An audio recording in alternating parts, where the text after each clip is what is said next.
Today, I am especially happy to continue with our EPP Trailblazers video series. We have our last interview, most certainly not least, with Scott Gudes. And I want to welcome you. I know that you have had such an instrumental role in the beginning with the EPP program. But first, I just want to ask you a little bit about your long history as a public servant and how you were connected to NOAA. In 1998, NOAA did some changes and they had an opening for the deputy undersecretary. They turned it back into a career position, civil servant position. They also had an opening for a chief financial officer, and I decided to apply for both because I needed to get more management experience, leadership experience. And I ended up, to my surprise, I ended up getting an offer for the higher job, which was basically the number 3 person at NOAA, the deputy undersecretary. So in 1998, I went down to the Commerce Department, still a senior executive, still a career official, but I was in a very political job, if you will. That was under Robert Bell as deputy secretary, Secretary Bill Daley as the secretary, and Bill Clinton as president. In 2000, the White House changed. George W. Bush won, and I became the highest ranking civil servant still standing, I guess, when the change took place. So I got made not only the deputy undersecretary, but the top 3 positions. So I was the acting administrator, undersecretary at NOAA, deputy position, assistant secretary, and my real position, deputy undersecretary. So that could have been 1 week, it could have been 2 weeks, it could have been 1 month, 2 months. It turned out to be almost all of 2001. So from January 20th until this mid-December, I was the acting head of NOAA. And in mid-December, Conrad Lautenbacher got confirmed by the Senate and took over. I continued as deputy undersecretary, I think, for about another 1.5, 2 years. And then I went back to the Hill. I went back to Appropriations Committee. I worked for a year in the House Appropriations Committee. And then I was asked by Senator Gregg and Senator Stevens to come back and run the NOAA Appropriations Committee again. I did that for a year. And then Senator Gregg asked me, and he became the chairman of the Budget Committee, to take that job. Much to my not really wanting to do that, but I was the staff director of the Budget Committee until the end of my government career. And after 29 years, I left to take a job with the boating industry. Can you tell me your connection to the beginning of the program and what role you played in possibly actually getting it funded? Sure. So there was a program at NOAA going on, or an effort going on when I got there. Jacqueline Rousseau was very involved, with people who know her. There wasn't the NOAA Office of Education yet. We created that later in 2001. But there was an effort to increase diversity in the sciences, in the NOAA sciences, atmospheric sciences, ocean sciences, fisheries. And it was a number of people who were just dedicated to that, who thought there needed to be more diversity in the sciences and in the high degrees and top degrees in sciences.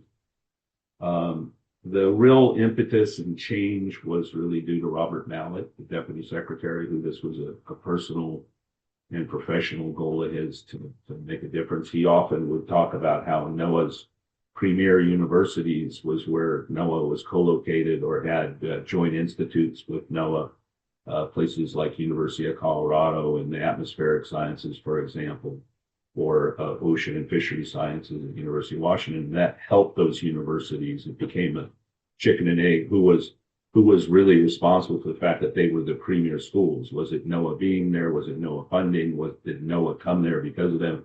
And Robert very much had an effort to say we need to give a fair shake, or a similar effort to minority serving institutions, historically black colleges and universities, Hispanic universities, etc. And the focus on women in the sciences and minority in the sciences. So it really was Robert's initiative. I was out at the University of Maryland Eastern Shore with Evelyn Fields, Admiral Fields, who was the first African-American woman to head a uniformed service in World War, and Robert Mallett. I believe that was 1999. I think it was. And at that session, Robert said something like, well, I have a major initiative I'm thinking about for next year. So NOAA came in with their budget request to the Department of Commerce, Secretary of Commerce's office. And we had a program in there, and when we got what's called the pass back, the review and the changes by the Department of Commerce, we suddenly had, I think it was 15 million.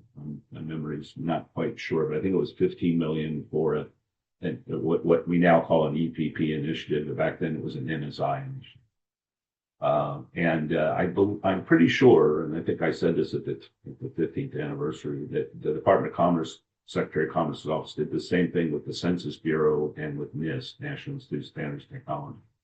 The difference was at NOAA, there was a lot of enthusiasm when we got the department's pass back, because we already had an ongoing program, and this was music to the ears of the people who had been working on this, like Jacqueline Rousseau, like a number of other people, like Louisa Coate and Marlon. But a lot of people at NOAA were like, this is great. Now we can take our ideas and really turn them into something. So then the other issue was that you referred to, Tia, was getting it marketed. So we had to get it through OMB, and we did, and we got it in the president's request. And then it took a lot of work to make it happen on the Hill, because the president's budget, as I learned when I was at OMB, is a proposal.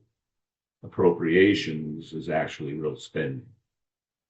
Thank you for that explanation. I don't think many of us really understand what it means to have something federally funded and what it takes for that to happen. And not only at its inception, but it's gone through that or similar process 3 more times to be able to continue to have, the grant proposals come out and be funded. And here we are 25 years later. And I know that you have called this a meaningful high impact program. When you call this program that, what do you mean? Why do you think it's a meaningful high impact program? The relationships between the NOAA line, what we call line offices, the offices that are providing the services, the programs, the science, it focused on connecting them and their studies and their careers so that people would serve time working at NOAA, for example. We do that in the Holland Scholarship, too, for undergraduates. We have those scholarship awardees work out at a NOAA center and team them with mentors. So it was a key difference and it wasn't just about getting money out. It was about a connection to NOAA through the program and about creating more PhDs, more graduate science degrees in the sciences that NOAA cared most about. Other agencies as well, NASA, for example, but NASA had a program all along. This was a different type of program that was tailored to NOAA and impact. So I think the program, and people watching this video know the stats, and probably for the last few days have been talking about the stats more than I'll ever understand.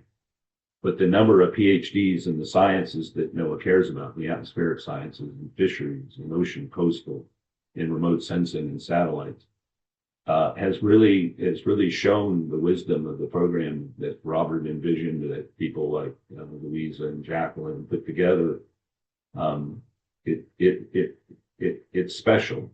It matters, because there were people who came along. I probably should have mentioned there were people who came along in other years who said, they don't disagree with need for programs that promote diversity, but this is just tailored to NOAA, and it should be government wide. It should be Department of Education, this gross, if you will, large scale grant.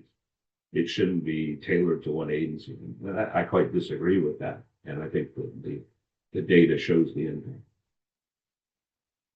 Speaking of PhDs, I want you to talk a little bit about your scholarship, the Scott B. Gudes Public Service Graduate Scholarship in Marine Resource Conservation. Tell me a little bit about that before you go.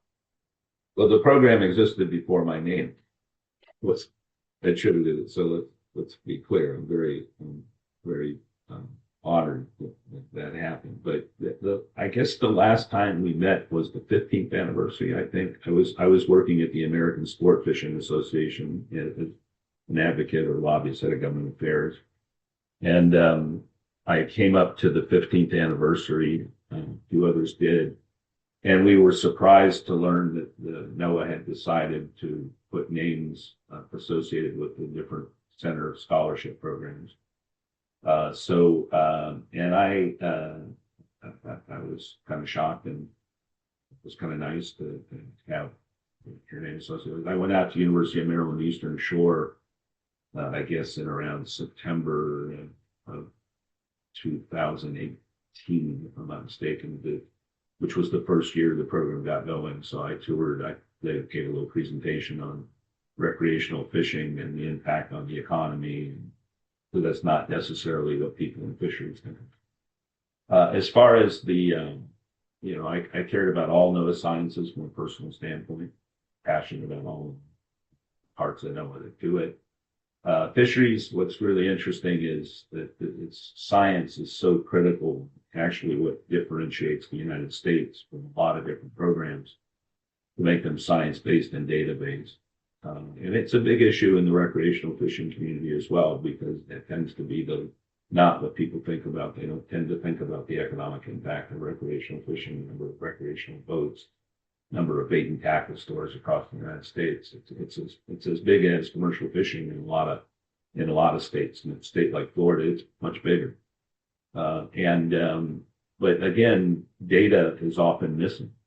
Recreational species are not surveyed to the same extent as a lot of others, and decisions are made without good science. So it's key. And the program at University of Maryland Eastern Shore is focused on a lot of these issues. I got a chance to see some of the specific areas of study, and it's impressive, very impressive. So yes, thank you to the people who came up with the idea of naming these. Thanks. Well, I've seen the numbers, and I can tell you that there are several doctoral students who have benefited from it. And I think it is an honor well deserved, Scott, for all that you've done, as a public servant for almost 30 years. And of course, the amazing role that you played, your hard work, your dedication to making this concept of the Educational Partnership Program turn into a reality is one that so many students have benefited from 2 decades later. So I thank you so much for joining me today. I hope you enjoyed your time going back down memory lane with us. And I thank everyone for watching, and continue to follow the hashtag EPP Jubilee 25 on social media for all background information, memories, and testimonials about this great program. And we'll be celebrating soon in New York at CUNY. Thank you so much. Thank